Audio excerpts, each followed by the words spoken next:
Hello and welcome into Saturday's edition of the Arizona State Sun Devils Insider Podcast.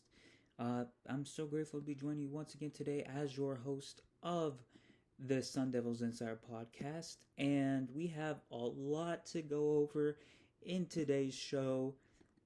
Just about an hour out of the Saturday practice for the Sun Devils. The practice was pushed back from 9 in the morning to about 10:30, 10:45, and this plays into a larger conversation as Coach Kenny Dillingham joked that the practice got moved back because he wanted to play basketball in the morning and made a whole joke about it. Um, yeah, there's a lot to unpack. If you have been plugged in over the last 24 hours or so, there have been rumors that Coach Kenny Dillingham became the favorite to land the Michigan Wolverines job. Whether it was through betting markets that made it out to be that he was the overwhelming favorite to take over for the recently fired Sharon Moore, whether it was fans or speculative tweets or accounts that tried to make it seem as if Dillingham was heading to Michigan to talk with their brass about the job. There were so many things going around in the last 24 hours that Sun Devil fans were concerned that there was actually smoke to the fire, that Kenny Dillingham might have found the perfect opportunity to go somewhere else where the resources are better for the moment, where the NIL is higher, where you have a better chance to win a national championship, all that on the surface. I never bought that for a second. I think that if you go and read my piece on ASU on SI, that you will see that it's been consistent all the way through from Coach Dillingham. Those around the program know Kenny Dillingham is a man of his word. He has always talked about how endearing this area is to him, how he lives virtually next door to his sister, to his a lot of his other extended family. He, according to reports, he is expecting his second child early in 2026. So there are a lot of reasons why he wants to continue to have his roots in the Phoenix area. It's not an ego trip. It's not because I want to save the Arizona State program for my own glory. It's because he really loves this place. He loves the fan base. He's invested in the area, not just football, but in terms of lifestyle, love of the Phoenix metro area, and so much more. This connection has been rooted here his entire life. He was born in Phoenix. He graduated from Arizona State. He met his wife when he was a junior in high school, I believe. There's just everything is tied to the Valley, and I really do believe that he is a lifer at Arizona State. Now, that doesn't mean he will be.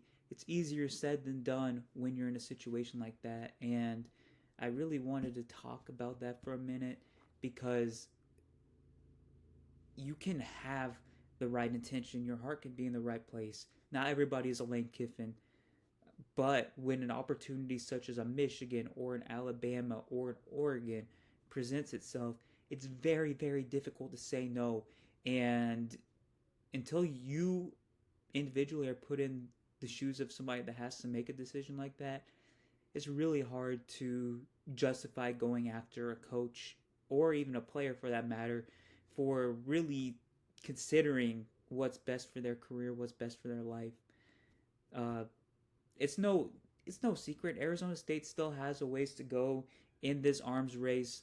Ray Anderson, the previous athletic director before Graham Rossini, really did not put an emphasis whatsoever on anything that was related to NIL, that was related to supporting the program financially, facility upgrades, whatever else involved in that.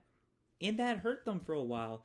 It also hurt them that the end of the Herm Edwards era was a disaster, and they were facing sanctions. There was a lot of things. Kenny Dillingham got them out of a lot of those messes, and now they're really building towards becoming one of the most influential and powerful programs in the Big 12. Right now, I'd say it's probably Texas Tech at the top just due to the ridiculous amount of oil money that has been reeling in there in the last year or so. But Arizona State has proven that they are here to stay in the Big 12 hierarchy. Even with the 8-win season this year, that was considered a disappointment by many. They were playing for a spot in the Big 12 title game in the very last weekend of the season. That is just impressive considering how many roadblocks that we've talked about that they faced this season. And I think Kenny Dillingham really wants to see things through. He wants to see the indoor practice facility get built and be fully operational. He wants to see Arizona State win multiple Big 12 titles. He wants to continue the mindset of developing players from all walks of life, all classes, all positions, everything. And he wants to put them in the best position to carve out a future for each and every one of them. This It's never been a facade. Everything that Kenny Dillingham has said, he's backed up, he's demonstrated, he's authentic to the core, and everybody associated with the program knows that full and well. And that's why I was never really concerned that he was going to leave. And everything that he said, every approach that he took to his availability after the practice today confirmed that, and then some more. The thing that I'm going to keep on going back to is when he was asked about what's essentially special about this place that makes you want to stay. He got choked up. He had his head down for about 45 seconds to a minute. He was really holding back tears. You could tell that continuing to talk about his love of this university, of the football program, of the area in general, just really brings out his emotions.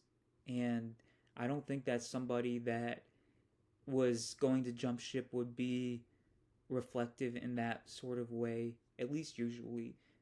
And he also was talking about how the last 2 weeks him and his agent have been discussing a new contract with the ASU brass, and that's another good sign. You're probably going to see an announcement on a new deal in the next couple of weeks, I'd say, and that will really continue to hammer down his security in the Valley, because he's certainly not getting fired. There's no chance in heck that that's happening. Yeah, he isn't. The only way he's out is if he leaves on his own accord to what's considered a quote unquote bigger job.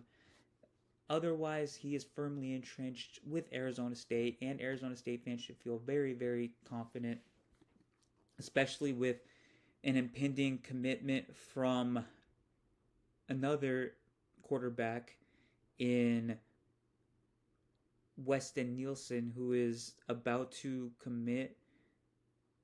He will be committed as of this recording dropping, but it's about 35 minutes from now from when I'm recording. So there's a lot to feel great about with this Arizona State program. They're bringing in more 4-stars than they have since the Todd Graham era, and things are just going very, very smoothly. It feels like the entire coaching staff is going to be back next season, and Arizona State fans should feel very, very confident. And that is really all I have for today. Thank you so much for tuning in once again today to another edition of the Insider Podcast, the Sun Devils Insider Podcast, and I will see you with another episode discussing Arizona State's basketball game against Santa Clara. Thank you so much for tuning in.